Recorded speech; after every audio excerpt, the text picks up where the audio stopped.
नमस्ते दोस्तों, मैं ब्रिजेंद्र यादव गुड्डू आप सभी का अपने चैनल में स्वागत करता हूं।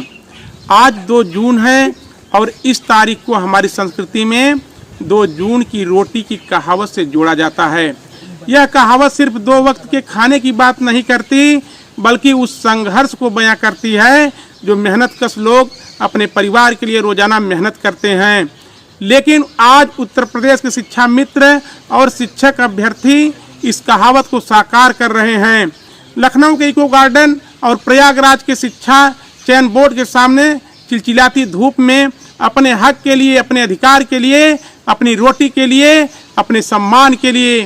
दोस्तों, 2 जून की रोटी कोई नई कहावत नहीं है। हमारे साहित्य में मुंशी प्रेमचंद और जयशंकर प्रसाद जैसे महान लेखकों ने इस मुहावरे का इस्तेमाल किया, जो मेहनतकश लोगों की जिंदगी की कठिनाइयों को दर्शाता है।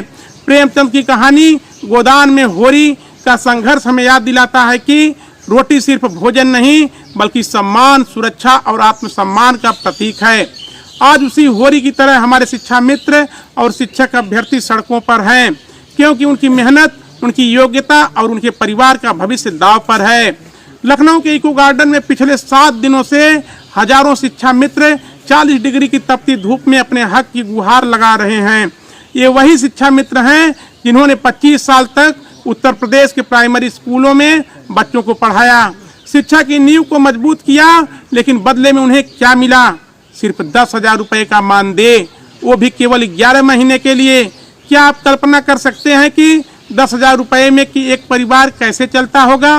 बढ़ती महंगाई, बच्चों की पढ़ाई, दवाइयों का खर्च और रोजमर्रा की जरूरतें, ये सब कैसे पूरा होता होगा?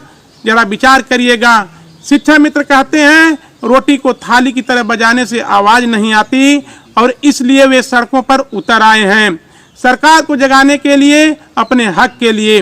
दूसरी ओर प्रयागराज में शिक्षा सेवा चयन आयोग के बाहर हजारों युवा जो यूपी टीईटी और डीएलएड पास कर चुके हैं 7 साल से शिक्षक भर्ती का इंतजार कर रहे हैं। 7 साल क्या, यह शर्मनाक नहीं है कि उत्तर प्रदेश में जो शिक्षा के क्षेत्र में अग्रणी होना चाहिए, वहां शिक्षकों को भर्ती तक नहीं हो रही है। सरकार ने हाल ही में 2 लाख शिक्षकों की भर्ती का ऐलान किया, लेकिन फिर सोशल मीडिया से वो विज्ञापन हटा लिया गया। यह क्या मजाक है? क्या ये युवा जो दिन रात मेहनत करके टीईटी और डीएलएड पास करते हैं सिर्फ आश्वासनों के हकदार हैं? दोस्तों, यह सिर्फ शिक्षा मित्रों या शिक्षक अभ्यर्थियों का संघर्ष नहीं है, यह हम सबका संघर्ष है। शिक्षा हमारे समाज की रीढ़ है। अगर शिक्षक और शिक्षा मित्र ही भूखे रहेंगे, अपने परिवार का पेट नहीं भर पाएंगे, तो हम अपने बच्चों को कैसे पढ़ा पाएंगे? जरा विचार करिएगा, हम कैसे एक शिक्षक और सशक्त भारत बना पाएंगे? हम समाजवादी इस बात में विश्वास रखते हैं कि हर मेहनतकश को उसका हक मिलना चाहिए, उसका अधिकार मिलना चाहिए। हमारी पार्टी ने हमेशा शिक्षा और शिक्षकों के सम्मान के लिए लड़ाई लड़ी है। आज मैं आपसे अपील करता हूं, शिक्षा मित्रों और शिक्षक अभ्यर्थियों के साथ खड़े हों, उनकी आवाज़ को बुलंद करें और सोशल मीडिया पर शिक्षा मित्र और प्राथमिक शिक्षक भर्ती के साथ उनके संघर्षों को साझा करें। आज 2 जून है और इस दिन हमें यह संकल्प लेना होगा कि हम 2 जून की रोटी के संघर्ष को खत्म करेंगे।